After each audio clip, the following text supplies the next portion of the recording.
All of you.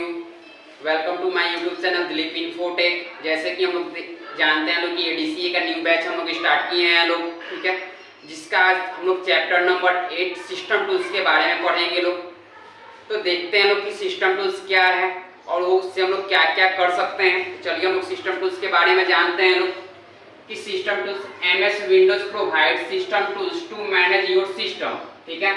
जैसे हम लोग सिस्टम टूल्स के माध्यम से हम लोग अपने सिस्टम को क्या कर सकते हैं, तो मैनेज कर सकते हैं। मैनेज करने का मतलब हो जाता है कि जैसे हम लोग कोई भी चीज़ हम लोग अपने रियल लाइफ में यूज करते हैं लोग, ठीक है, तो अगर हम उसको सही ढंग से चलाते हैं तभी जाके वो सही ढंग से चलता है, नहीं चलाते हैं तो नहीं चलता है।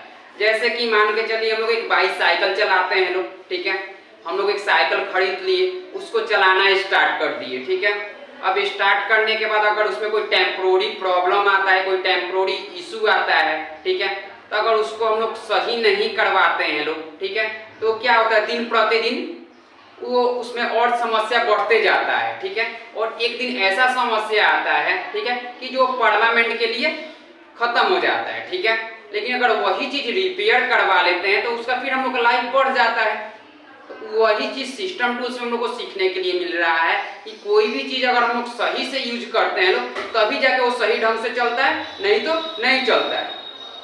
इसमें दे रहा है it provides some important program to manage your system to good performance. जैसे कोई भी सिस्टम हम लोग यूज कर रहे हैं लोग, कोई भी प्रोग्राम हम लोग यूज कर रहे हैं लोग, तो सही ढंग से चलाएंगे तभी जाके वो सही ढंग से चलेगा, नहीं चलाएंगे तो नहीं चलेगा।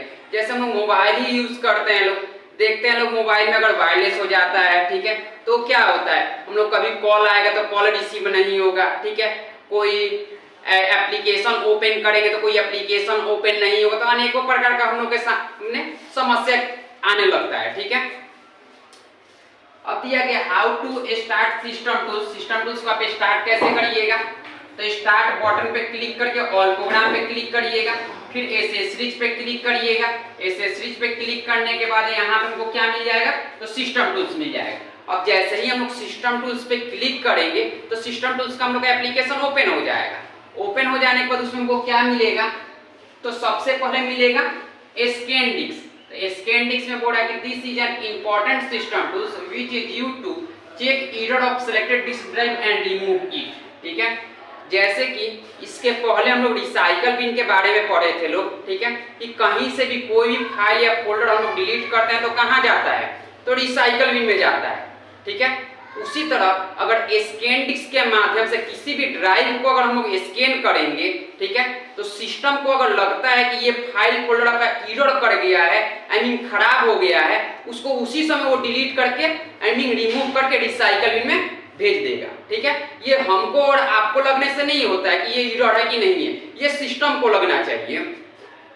तो इसके लिए ओपन करेंगे आप स्कैनडिक्स को और again select your required option, ठीक है।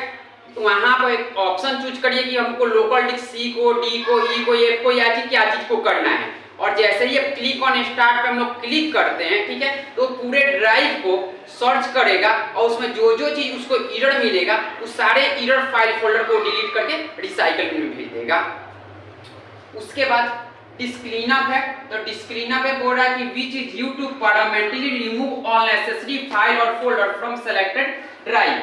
जैसे कि स्कैनडिस्क और डिस्क क्लीनअप में क्या अंतर है, तो स्कैनडिस्क से भी हम लोग का फाइल डिलीट ही होता है, ठीक है, और डिस्क क्लीनअप से भी डिलीट ही होता है। लेकिन दोनों में अंतर क्या है कि अगर स्कैनडिस्क से अगर हम लोग स्कैन करते हैं तो वो जो फाइल डिलीट करता है वो परमानेंट के लिए डिलीट नहीं करता है, वो डिलीट करके रिसाइकल बिन में भेज देता है, ठीक है। लेकिन अगर हम लोग डिस्क क्लीनअप से किसी ड्राइव को स्कैन करते हैं, ठीक है, और उसमें जो फाइल फोल्डर आपका एरर पाया जाता है और उसको डिस्क क्लीनअप के द्वारा अगर डिलीट किया जाता है, ठीक है, और डिलीट करते हैं वो परमानेंट के लिए डिलीट हो जाता है, उसको फिर हम लोग वापस नहीं मंगा सकते हैं। यानी स्कैनडिस्क से जो डिलीट होगा वो वापस आ जाएगा क्योंकि वो रिसाइकल बिन में रहेगा, और डिस्क क्लीनअप से जो डिलीट होगा वो वापस नहीं आएगा क्योंकि वो रिसाइकल बिन में नहीं रहता है, वो परमानेंट के लिए डिलीट हो जाता है। तो इसके लिए भी हम लोग ओपन करेंगे डिस्क क्लीनअप को, और ओपन करने के बाद अगेन सेलेक्ट रिक्वायर्ड ऑप्शन, यानी आप अपना ऑप्शन को चूज करिए किस ड्राइव को करना है, और क्लिक ऑन स्टार्ट पे जैसे ही हम लोग क्लिक करते हैं, ठीक है, वो होना हम लोग का स्टार्ट हो जाएगा।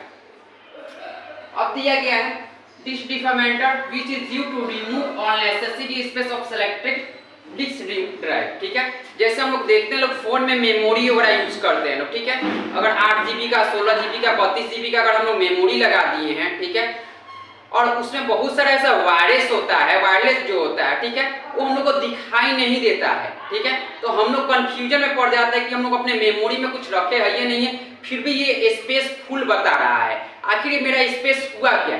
ठीक है, तो आपका हुआ कुछ नहीं है, वो आपके सिस्टम में वायरस हो गया है जो हमको दिख नहीं रहा है। ठीक है, उसी वायरस को हम लोग डिस्क डिफर्मेंटर के अनुसार डिलीट कर सकते हैं, रिमूव कर सकते हैं।